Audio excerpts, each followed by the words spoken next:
यस्तो breaking news आएको छ। अहिले नेपालमा सबैभन्दा चर्चामा रहेका भनेको चाहिँ बालेन शाह हुन्। बालेन शाह पछिको दोस्रो चर्चामा रहेका भनेको चाहिँ गृहमन्त्री सुदन गुरुङ हुन्।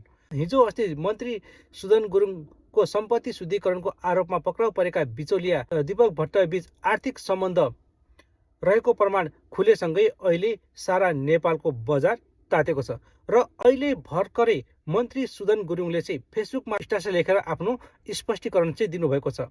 उहाँले चाहिँ स्पष्टीकरणमा चाहिँ आफूमाथि लागेको आरोप चाहिँ सबै कुरा चाहिँ सत्य चाहिँ हुँदैनन्। 25 लाखको सेयर लुकाएको भनिएको छ। सबै सेयर एउटै प्रकारको चाहिँ हुँदैन। 2 करोड भन्दा बढी सम्पत्ति शुद्धिकरणमै उल्लेख गरेको कुरा पनि उहाँले चाहिँ स्ट्याटसमा चाहिँ लेख्नु भएको छ।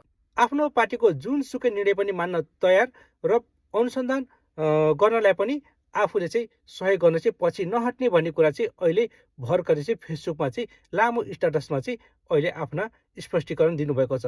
पुरा स्पष्टीकरण चाहिँ तल कमेन्टमा छ, पढ्नु होला।